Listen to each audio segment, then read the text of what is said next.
تحفظ دین نے کر دیا ہے نام۔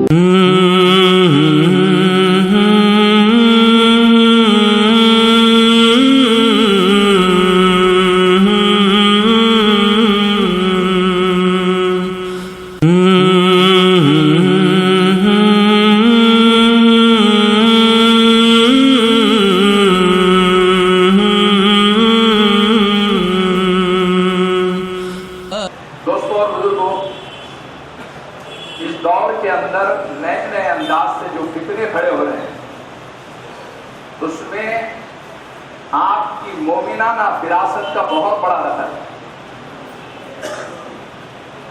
اللہ تعالیٰ نے جو آپ کو فراست دی ہے، اس فراست کا استعمال بھولے مت بنیے۔ دین کا مسئلہ آ جائے تو بھولے بن گئے، اور دنیا کا مسئلہ آیا تو بہت زیادہ ہوشیار۔ دنیا کے مسائل میں آپ کو کوئی بیوقوف نہیں بنا سکتا، لیکن دین کے مسائل میں کوئی بھی جو ہے آپ کو بیوقوف بنا سکتا ہے۔ ایک صاحب مجھے پرسوں کے دن ملے، وہ بیچارے ایک طبقہ ہے اہل حدیث جس کو کہتے ہیں، تو میں تو اہل حدیث اس لیے استعمال زیادہ نہیں کرتا ہوں کہ مجھے اس نام سے ہی اختلاف۔ اب کوئی اہل قرآن ہے، کوئی اہل حدیث ہے، اور اہل حدیث کہہ کر وہ بیچارے پھنسے ہوئے ہیں، اس لیے کہ کلمے کے دو جز ہیں، لا الہ الا اللہ محمد رسول اللہ۔ خالی لا الہ الا اللہ، لا الہ الا اللہ کوئی اگر کہتا رہا تو مسلمان نہیں ہوتا، خالی محمد رسول اللہ محمد رسول اللہ کہتا رہا تو بھی مسلمان نہیں ہوتا۔ اب اگر اہل حدیث ہے تو اہل قرآن ہے یا نہیں، ان سے پہلے سوال کیجیے، اور قرآن پہلے ہے یا حدیث پہلے ہے؟ تو اگر ہونا چاہیے تھا تو اہل قرآن والحدیث یہ رکھتے تھے تو ہمیں کوئی اعتراض نہیں تھا، لیکن ابھی تو ہم کو اعتراض ہے کہ نام ادھورا ہے تو کام بھی ادھورا ہوگا۔ اور ظاہر ہے کہ ایک یعنی جو ہے ایک جز پورا کر رہے ہیں، دوسرا جز اس کے پاس سے یعنی کہاں پوشیدہ ہے معلوم نہیں۔ بات تو ہمیشہ جب بھی کی جاتی ہے حدیث کی اور بخاری شریف کی، تو مجھ سے ذکر کرنے لگے کہ من ترک الصلاۃ متعمدا فقد کفر۔ میں نے انہیں ڈائریکٹ کہا کہ صاحب دیکھیے آپ اہل حدیث ہیں تو مجھے اس کا ترجمہ کر کے بتا دیجیے کہ آپ کے نزدیک اس حدیث کا کیا ترجمہ ہے۔ بہت مشہور حدیث ہے جس میں آقا مدینہ سرکار دو عالم محمد رسول اللہ صلی اللہ علیہ وسلم نے فرمایا کہ جس نے جان بوجھ کر نماز چھوڑ دی فقد کفر۔ اب دیکھیں یہاں پر کفرہ کے معنی نافرمانی کے بھی ہے، کفرہ کے معنی کفر کے بھی ہے۔ تقلید کا فائدہ کیا ہے؟ تقلید کا فائدہ یہ ہے کہ امام اعظم ابو حنیفہ رحمۃ اللہ علیہ فرماتے ہیں فقد کفرہ یعنی کفر تک پہنچا۔ اور غیر مقلد جو ہے اس کے معنی کیا لیں گے؟ میں نے انہی سے کہا کہ آپ ذکر کر دیجئے، آپ بتائیے آپ کا کیا خیال ہے؟ تو انہوں نے کہا کہ فقد کفرہ کے معنی ہے کہ کافر ہو گیا۔ میں نے کہا کہ ماشاءاللہ بہت اچھا ہے کہ آپ قبول بھی کر رہے ہیں کہ جس نے جان بوجھ کر نماز چھوڑ دی تو وہ کافر ہو گیا۔ اب یہ بتائیے کہ اہل حدیث جو جماعت ہے اس میں کتنے فیصد نمازی ہیں اور کتنے بے نمازی ہیں؟ آپ بہت اگر کھینچ کر لائیں گے تو یہ کہیں گے کہ 50% لوگ جو ہے نمازی ہیں، بہت کھینچ کر لائیں۔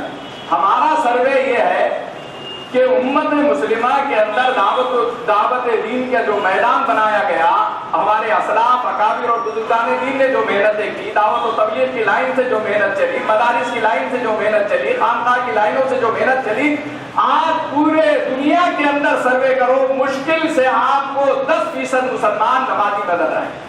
آج بھی 90 یا 80% لوگ جو ہے بے نمازی ہیں۔ اتنی مسجدیں بھری ہوئی ہیں، اتنے مدرسے ہیں، اتنے علماء ہیں، اس کے باوجود آپ سروے کر لیجیے۔ ایک ایسی بستی بتائیے آپ جہاں 100% مسلمان نمازی ہے، وہ 200 گھر کی آبادی ہو یا 100 گھر کی آبادی ہو۔ ایک خاندان بتائیے کہ اس خاندان کے اندر 100% لوگ جو ہے مسلمان نمازی ہیں۔ آپ جب جھانک کر دیکھیں گے، آپ غور و فکر کریں گے تو ایک محلہ ایک خاندان نہیں بتا سکتے، ایک بستی نہیں بتا سکتے۔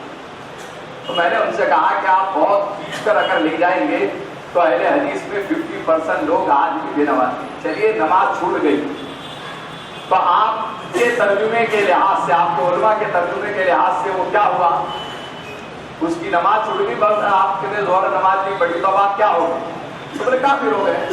میں نے کہا کہ اچھا تو پھر کفر کے بعد آپ اسلام میں کیسے داخل ہو گئے؟ بولے کلمہ پڑھ لیے مسلمان ہو گئے. میں نے کہا کہ یہ بھی بہت اچھی بات ہے، لیکن اس درمیان میں ایک مسئلہ گڑبڑا گیا. وہ یہ ہوا کہ جیسے ہی آپ کافر ہوئے علماء سے پوچھ لیجیے، سارے علماء کا متفقہ ہے آپ کافر ہوئے تو آپ کی بیوی آپ کے نکاح میں سے نکل گئی. اب جب آپ کی بیوی آپ کے نکاح سے نکل گئی، آپ نے تو کلمہ پڑھ لیا، آپ مسلمان ہو گئے. اب یہ بیگم کو جو ہے اب علماء سے پوچھنا پڑے گا اس کی عدت کی مدت ہے یا نہیں ہے، تجدید نکاح کرانا ہے تو تجدید نکاح کرانے کے بعد آپ کے نکاح میں جائیں گی. اب 80% یا 50% مسلمانوں کو فجر کی نماز نہیں پڑھا کہ اس کی بیوی اس کے نکاح میں سے نکل گئی، انہیں کافر ہو گیا. اب کیا کر کے پورے قاضیوں کو بلانا پڑے گا، روز سب سے پہلا کام صبح اٹھ کے نکاح پڑھاؤ، تجدید نکاح. اور اگر اس کے بغیر رکھتے اور استعمال کر لے رہے تو زنا کی اولاد ہوں گی نا، وہ اہل حدیث کی تو نہیں اولاد ہوتی، وہ تو کس کی زنا کی اولاد ہوگی. آپ حدیث کو اگر سمجھنا چاہ رہے ہیں تو امام اعظم ابو حنیفہ رحمۃ اللہ علیہ سے بہتر سمجھانے والا اس سرزمین کے اوپر اس دھرتی پہ کوئی بھی نہیں پیدا ہوا ہے. انہوں نے تو بتایا یہ ہے فرق کہ مقلد بندے میں یہ ہے کہ ان کا ترجمہ یہ ہے کہ وہ کفر تک پہنچا، اور اہل حدیث بننے میں، غیر مقلد بننے میں کہ کافر ہو گیا. تو ٹھیک ہے، ایمان کوئی چکری ہے کہ آپ کلمہ پڑھ لیے اور پڑھتی جو ہے مسلمان ہو گئے، آپ تو ہو گئے، لیکن بیگم جو نکلی ہوئی تھی وہ نکاح سے خارج ہو گئی تھی، اب اس کو لانے کے واسطے خود ہی نکاح پڑھا لیتے. کیا روز پڑھاتے یا نہیں پڑھاتے وہ بھی تو غور کرنا پڑے گا. میرے عزیز دوستوں اور بزرگوں، فتنہ ایسا چلا ہے کہ اس کی وجہ سے امت کے اندر انتشار پیدا ہو رہا ہے، اور بہت ساری باتیں ہیں. جیسے میں نے کل ذکر کیا کہ قرآن کہہ رہا ہے یا ایھا الذین آمنوا اذکروا اللہ ذکرا کثیرا، ایمان والو اللہ کا ذکر کثرت سے کرو. اللہ کہہ رہے ہیں کہ خوب میری یاد کرو، خوب عبادت کرو، خوب اعمال کرو. اور نبی صلی اللہ علیہ وسلم فرما رہے ہیں کہ اللہ کا ذکر اتنی کثرت سے کرو، اتنی کثرت سے کرو کہ لوگ تمہیں پاگل اور مجنون کہنے لگیں. جس دن آپ کو بول دیے کسی نے تسبیح پڑھ رہے، ارے سرا کیا بہت ہی ذکر کر رہا، بہت ہی ذکر کر رہا، وہ دن آپ کا عید کا دن ہے، خوشی کا دن ہے. کہ نبی صلی اللہ علیہ وسلم نے فرمایا کہ اللہ کا ذکر اتنی کثرت سے کرو، اتنی کثرت سے کرو کہ لوگ تمہیں پاگل اور مجنون کہنے لگے. قرآن کہہ رہا خوب ذکر کرو، حدیث کہہ رہی ہے، اللہ کے رسول صلی اللہ علیہ وسلم فرما رہے ہیں کہ خوب اللہ کا ذکر کرو. اب اس میں کنسیشن کہاں ہے، ڈسکاؤنٹ کہاں ہے، کم کرو کر کے کہاں فرمایا، کہاں ہے 8 رکعت، ابھی 20 کے بجائے اور 40 تک کے پہنچنا ہے. اتنی نماز پڑھنا ہے، اتنی نماز پڑھنا ہے، اتنی عبادت کرنا ہے، اتنی عبادت کرنا ہے کہ روایتوں میں آتا ہے کہ میرے آقا صلی اللہ علیہ وسلم ایسی عبادت کرتے کہ پاؤں پر ورم آ جائے گا، وہاں تک کے پہنچا. کہاں ہے ڈسکاؤنٹ، کہاں ہے کنسیشن، رعایت کہاں ہے.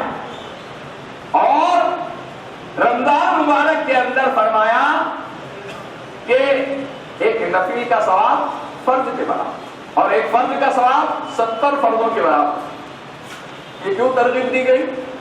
اس لیے کہ آپ زیادہ نفل پڑھو. یہاں تو سنت بھی چھوڑ رہے، یہاں تو نفل بھی چھوڑ رہے.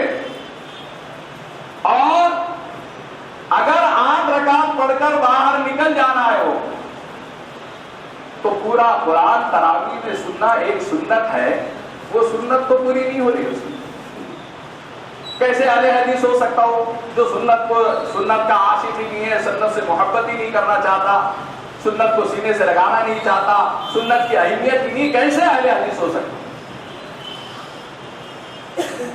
آقا مدینہ سرکار دو عالم محمد رسول اللہ صلی اللہ علیہ وسلم نے صحابہ اکرام رضوان اللہ علیہ اجمعین کی جو تربیت فرمائی تھی، روایتوں میں آتا کہ حضرت عثمان غنی رضی اللہ عنہ 1 رکعت میں پورا قرآن پاک پڑھ رہا. کیسی عبادت؟ کہاں 8 رکعت میں بھاگنے کا ہے کوئی مسئلہ؟ کیسی عبادت؟ امام شافعی رحمت اللہ علیہ کے بارے میں آتا ہے کہ دن میں ایک قرآن پاک ختم کرتے تھے اور رات پہ قرآن پاک ختم کرتے تھے، 60 قرآن پاک ختم۔ کیسی تربیت کی گئی تھی۔ ایک مرتبہ اپنی ماں کی خدمت کر رہے تھے اور خدمت کرتے کرتے اپنے ماں کے قدموں کے اوپر انہوں نے بوسہ دے دیا، تلووں کو چاٹ کیا، بوسہ دے دیا۔ ماں نے پیروں کو ٹھٹرایا اور کہنے لگی کہ بیٹے مجھے کیا گناہگار بنانا چاہتا ہے؟ تو اتنا بڑا وقت کا عالم ہے، اتنا بڑا وقت کا امام ہے، مجھے کیوں گناہگار بنانا چاہتا ہے؟ امام شافعی رحمۃ اللہ علیہ نے فرمایا امی جان میں آپ کے قدموں کو بوسہ نہیں دے رہا ہوں، میں اپنی جنت کو بوسہ دے رہا ہوں۔ تصور کرو کہ کیا تربیت یافتہ لوگ تھے۔ آج اپنے ماں باپ کی خدمت کرنے کے بجائے ماں باپ کو انہیں خالی 2-4 جمعہ 8 دن جا کر ادھر بیٹھا آ کے بول رہا نکو باپ کی بات نہیں مانتا وہ مشرک ہے، بولے ماں کو اور باپ کو مشرک بول رہا، جنازے میں شریک نہیں ہو رہا۔ کل میں نے تفصیلی واقعہ سنا ہے۔ حیرت کی بات ہے کہ اس اولاد کو حکم تھا کہ وہ بالوالدین احسانا، ماں باپ کے ساتھ اچھا سلوک کرو، ولا تقل لهما اف، ان کو اف تک کے مت کرو، ولا تنہرهما، ان کو جھڑکو مت، وقل لهما قولا کریما، ہدایت دی گئی تھی کہ ان کے ساتھ جب بھی گفتگو کرو گے نرم انداز میں گفتگو کرنا۔ کیا بخار چڑھا ہے معلوم نہیں، حدیث کہہ کر اس کا بخار کا نشہ یہ ہے کہ ماں باپ کو جھڑکیاں دیتا ہے، ماں باپ کو مشرک کہتا ہے۔ تھوڑا سا علم کیا آ گیا، یہ حلقوں کو حوالداری مل جاتی، ویسا ہے معاملہ۔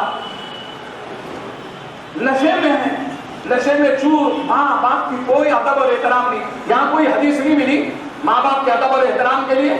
ارے قرآن کی صاف آیت ہے، حدیث میں تو اللہ کے رسول صلی اللہ علیہ وسلم نے فرمایا کہ باپ جنت کا دروازہ اور ماں کے قدموں کے نیچے جنت ہے۔ اسلامی تعلیمات، نبوی نہج، نبوی فکر، آقا مدینہ سرکار دو عالم محمد رسول اللہ صلی اللہ علیہ وسلم کے منشے کو پورا کرنے کا اگر خیال آئے گا تو یہ سارا نشہ اتر جائے گا۔ کبھی کسی کو کوئی حقیر نگاہوں سے دیکھ نہیں سکتا۔ آج تو یہ ہوا کہ آپ فضا جماعت میں لہذا انہوں سلام بھی نہیں کرتے۔ اتنے پاکیزہ ہو گئے، اتنے پاک دھلے ہوئے ہو گئے، دودھ کے دھلے، کہ اپنے آپ کو تصور کر لیا کہ میں تو جنتی ہوں، اور یہ سارے کے سارے جتنے طبقوں میں مسلکی ہے یہ سب کے سب دوزخی ہے۔ حقیر نگاہوں سے سلام بھی نہیں کرتے۔ ارے کیا ہوا بھائی، آپ کو کائے کا نشہ ہے، کائے کا خط سوار ہے، آپ کو آپ سلام بھی نہیں کرتے؟ نہیں، بس ہم اہل حدیث ہو گئے، تو اہل حدیث میں پروانہ مل گیا ہم کو۔ دوسروں کو حقیر نگاہوں سے دیکھنا، اکرام مسلم ضروری نہیں، ماں باپ کا احترام ضروری نہیں۔ گھروں میں لڑائی جھگڑے ہیں، فتنے ہیں۔ رات کو 11:30 بجے مجھے فون کر کے ایک صاحب بلانے لگے اور کہنے لگے کہ صاحب جو ہے یہاں پر بخاری شریف وغیرہ ساری کتابیں لے کے بیٹھا ہوا ایک شخص جو ہے اور مجھ سے بحث کر رہا، اور وہ 8 رکعت کی بات کر رہا۔ آج تک کے تو آپ لوگ تو ہے 20 رکعت پڑھاتے آئے اور یہ جو ہے ایسا کہہ رہے ہیں، آپ ذرا تھوڑی دیر کے لیے آ جائے۔ میں نے کہا کہ بھائی بس جو ہے وقت تو دیکھیے۔ تو بہت اصرار کیے، میں گیا، جا کر دیکھا تو ہے ہمارے پاس کے مشہور بیچارے کرم ورما، وہ دیکھتے ہی جو ہے پریشان ہو گئے کہ مولا آ گئے۔ میں نے کہا کہ جو ہے شیخ صاحب بڑے مالدار آدمی تھے جنہوں نے مجھے بلایا، بے تکلف تھے۔ میں نے ان سے کہا کہ بھائی آپ کو شوگر ہے اور آپ جو ٹیبلٹ استعمال کرتے، سامنے ایک شخص آیا اور آنے کے بعد اس نے کہا کہ یہ کمپنی کی ٹیبلٹ ذرا اچھی نہیں رہتی، دوسری لے لو۔ فلاں اور 2-4 جو ہے ڈاکٹری نسخے انہوں نے بولے، آپ اس کی بات کو کتنی تسلیم کریں گے، آپ کتنی بات مانیں گے اس کی؟ دل میں خیال تو پیدا ہوگا، کیا کریں گے آپ؟ تو بولے میں تو پہلے پوچھوں گا کہ بھائی تو کیا بی فارمیسی کیا ہوا ہے، ڈی فارمیسی کیا ہوا ہے، کیا ڈاکٹر ہے، بنا ہے، یہ پوچھوں گا۔ الحمدللہ بہت اچھا، ہوش آواز باقی آپ کے۔ میں نے ان کو کیوں نہیں پوچھے کہ انہوں کون سے ادارے سے فارغ ہے، مستند ہے کہ غیر مستند ہے؟ کل جیسے میں نے بولا اوریجنل اور ڈپلیکیٹ مولانا لوگوں کی پہچان بڑا مشکل ہو گیا ہے۔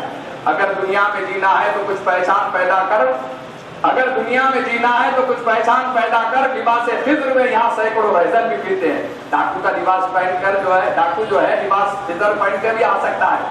سمجھنے کی ضرورت ہے، آپ پہچانو نا، آپ اتنے بھولے کیوں بنے ہوئے؟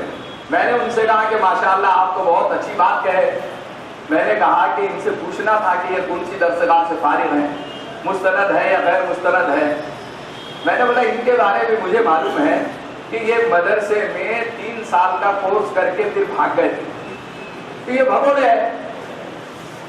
ان کو بولتے انہوں نے کہا کہ مولانا جو ہے آپ بہت رف لینگویج استعمال کر رہے، لا آپ کے لیے زیب نہیں دیتا۔ میں نے کہا کہ جو ہے لاتوں کے بھوت باتوں سے نہیں مانتے، مجھے تجھے علمی دلائل دینا ہی نہیں ہے، اس لیے کہ تجھے علمی دلائل سے سمجھنا ہے تو تجھے آنا پڑے گا۔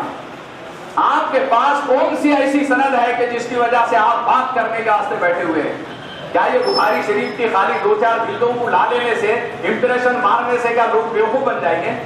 اور میں نے کہا کہ سیٹ صاحب اتنی دیر سے آپ بیٹھے ہوئے کیسے ہیں، کیوں برداشت کر رہے ہیں؟ اٹھاؤ گیٹ آؤٹ بولو اس کو، ختم ہو گئی بات۔ ایسے نسخے تو دینے والے نیم حکیم خطرے دان بہت سارے آ جائیں گے۔ ہاں تو اس کے بعد انہیں سمجھ میں آیا، وہ تفصیلی گفتگو ہے، میں یہ نہیں آپ سے کرنا چاہتا۔ بہرحال ہمارے ارد گرد جو ہے ہمارے ماحول میں یہ نئے فتنے جنم لے رہے ہیں، ہمیں ہوشیار ہونے کی ضرورت ہے۔ قرآن و حدیث کا نام لے کر قرآن و حدیث کی آڑ میں کیا کرنا چاہتے ہیں، کس چیز کی تبلیغ کرنا چاہتے ہیں؟ میرے آقا صلی اللہ علیہ وسلم نے مسلک کی کبھی بھی تبلیغ نہیں کی، مسلک کی کبھی بھی دعوت نہیں دی ہے، اسلام کی دعوت دی ہے۔ آج اسلام کی دعوت کوئی نہیں دیتا، دین کی دعوت کوئی نہیں دیتا ہے، مسلک کی دعوت دیتا ہے کہ ہمارے مسلک میں آ جاؤ، ہماری جماعت میں آ جاؤ، اور جماعتوں کا پھول بنا ہوا ہے، اور اسی کے لحاظ سے اسی یعنی مینڈک کی دنیا اسی کے ارد گرد گھومتی ہوئی نظر آتی ہے۔